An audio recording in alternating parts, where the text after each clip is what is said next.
A Black nursing student was fatally stabbed by a dangerous roommate, dreadful mass, just days before graduation. A nursing student at Texas Women's University was murdered by her roommate. The family of the fatally stabbed Elizabeth Tami Odunsi, a Texas Women's University student, is suing for $65 million, alleging that the housing provider did not properly vet a roommate. According to attorneys Jonathan Cox and Troy Padilla, about 2 months before her death, Tami and her roommate Chester Lamar Grant were matched as roommates by the off-campus housing company called For a Place to Live. The company, which bills itself as a student housing provider, allegedly outsourced background checks to a third-party screening firm called Safe Rent Solutions. Both are named as defendants in the action. Cox said Grant had multiple prior convictions, including at least one felony related to domestic violence in Washington state.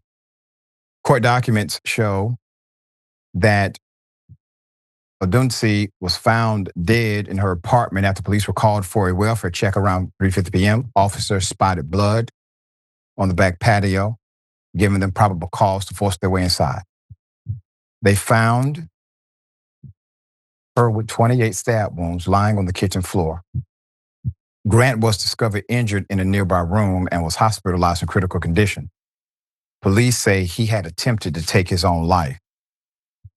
Now, I want to highlight just some liability issues here.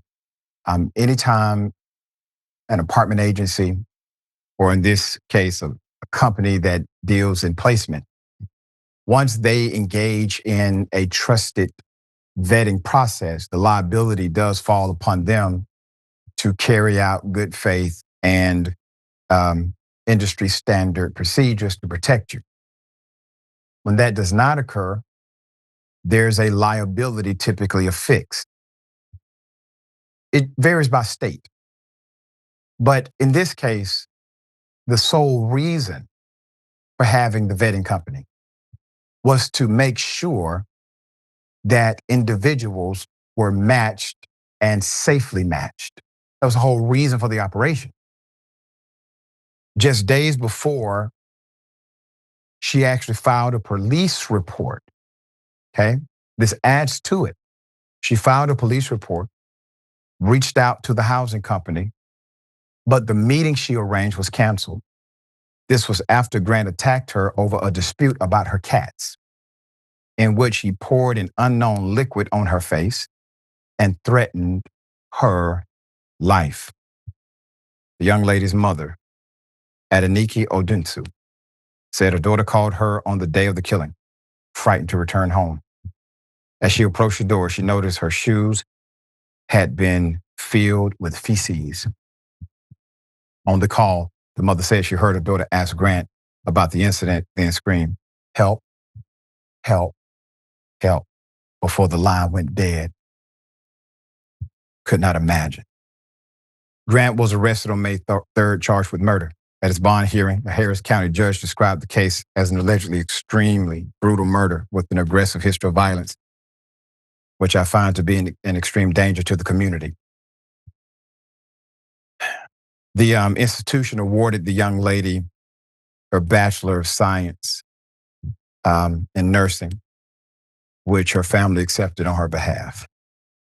This is why you take justice to the civil system, because the company or the companies technically involved in this arrangement, they will not be held criminally liable, because the criminal liability or the criminal requirement is mens rea, intent, and criminal intent at that to do harm to another human being.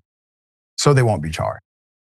But there is a statute in civil law that will allow the family to seek some level of both punitive and direct damages, which will penalize the company, maybe to be better or maybe to just get the hell out of business, because under no circumstances should this have been allowed. There were multiple red flags and the company was in the business of spotting red flags. Hearts and prayers to the mother and the whole family. All right, Tehran, thoughts? First of all, of course, my condolences to the Odunsi family. It's heartbreaking to see someone so young lose their life so soon, especially when it is so avoidable. Yeah. Safer rent. Where's the safety here? I do wonder what and how much race played a part, meaning that they simply roommated two Black African American people together, not looking into their backgrounds whatsoever, especially since one is a male and one is a female. How common of a practice is that, Right. especially in student housing? Let's look at the fact that Chester, who just sounds like your name is Chester, bro, you have a felony. So clearly had felonies. How did they miss that? That's a very important thing. She went to the police, she complained, made an appointment, said this is going to happen. He has made these statements, and this is one of the cases where we need to believe her. They did not, they moved on. So now her life has been forfeited because they did not want to give the time and or energy at that dedicated time. Yeah. It is unfortunate. We need to do better. Yeah, and to everyone, because this is our second, and indisputable, this is our second case like this, where somebody died, a woman died, because there was no proper vetting by the agency or the organization that was supposed to do it. So to anyone who runs one of these organizations, work at or manage, make sure your protocols are being followed. Make sure people are safe, because it is actually your responsibility based on the law.